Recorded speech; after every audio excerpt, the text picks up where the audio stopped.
ಭಾರತೀಯ ಜನತಾ ಪಾರ್ಟಿಯವರು ಸರಣಿ ತಪ್ಪು ಮಾಹಿತಿ ನೀಡುವ ಸಂಸತ್ ಸದಸ್ಯರು, ಬೆಂಗಳೂರು ನಗರದ ಸಂಸತ್ ಸದಸ್ಯರು ತಪ್ಪು ಸಂದೇಶವನ್ನು ಹರಡ್ತಕ್ಕಂಥ ಕೆಲಸವನ್ನು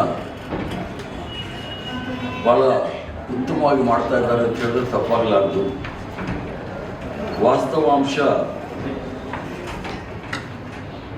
ನಿನ್ನೆ ನಡೆದಂಥ ಕಾರ್ಯಕ್ರಮದಲ್ಲಿ ಕಾಂಗ್ರೆಸ್ ಪಕ್ಷದ ಸಂಕಲ್ಪ ಸಮಾವೇಶದಲ್ಲಿ ಟ್ರಾಫಿಕ್ ಜಾಮ್ ಆಗಿದ್ದಂತೂ ನಿಜ, ಅದನ್ನು ನಾನು ಒಪ್ಕೊಳ್ತೀನಿ, ಅದರಲ್ಲಿ ತಪ್ಪಿಲ್ಲ. ನಾವು ಅದಕ್ಕೋಸ್ಕರ ಭಾನುವಾರ ದಿವಸ ಇಟ್ಕೊಂಡ್ರೆ ಸಾರ್ವಜನಿಕರಿಗೆ ತೊಂದರೆ ಆಗೋದಿಲ್ಲ ಅನ್ನೋ ಉದ್ದೇಶದಿಂದಲೇ ನಾವು ಭಾನುವಾರ ಇಟ್ಕೊಂಡಿರ್ತಕ್ಕಂಥದ್ದು.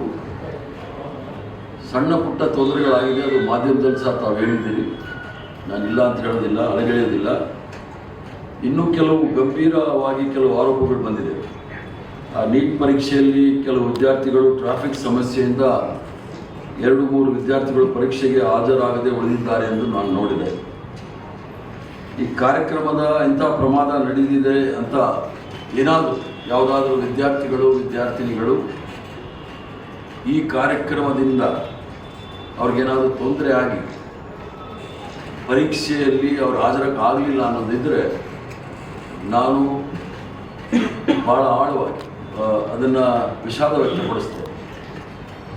ಆ ವಿಷಾದ ವ್ಯಕ್ತಪಡಿಸೋದ್ರಲ್ಲಿ ನಮಗೇನು ಇದಿಲ್ಲ. ಇದಕ್ಕೆ ನಾವು ಮುಂಜಾಗ್ರತೆ ಕ್ರಮ ತೆಗೆದುಕೊಳ್ಳೋದ್ರಲ್ಲಿ ನಾವೆಲ್ಲ ಪೊಲೀಸ್ ಅಧಿಕಾರಿಗಳಿಗೆ ಮತ್ತು ನಮ್ಮ ಕಾಂಗ್ರೆಸ್ ಸೇವಾದಳದ ಕಾರ್ಯಕರ್ತರಿಗೆ ಭಾಳ ಸ್ಪಷ್ಟವಾಗಿ ನಾವು ಕೆಲವು ನಿರ್ದೇಶನಗಳನ್ನು ಕೊಟ್ಟಿದ್ವಿ. ಪೊಲೀಸ್ ಅಧಿಕಾರಿಗಳಲ್ಲಿ ನಾವು ಚರ್ಚೆ ಮಾಡಿ ಯಾವ ರೀತಿ ನಾವು ಈ ಕಾರ್ಯಕ್ರಮವನ್ನು ಮಾಡಬೇಕು ಅನ್ನೋದು ಸಹ ವಿವರವಾಗಿ ಹೇಳಿದ್ವಿ. ನೀಟ್ ಪರೀಕ್ಷೆ ಪ್ರಾರಂಭ ಆಗಿದ್ದು 1:30-2:30 ಸಮಯದಲ್ಲಿ ನಮ್ಮೆಲ್ಲ ಬಸ್ಗಳು ಸಹ 10:30 ಒಳಗಡೆ ಪ್ಯಾಲೇಸ್ ಮೈದಾನದಲ್ಲಿ ಬಂದು ಸೇರ್ಕೊಂಡಿತ್ತು.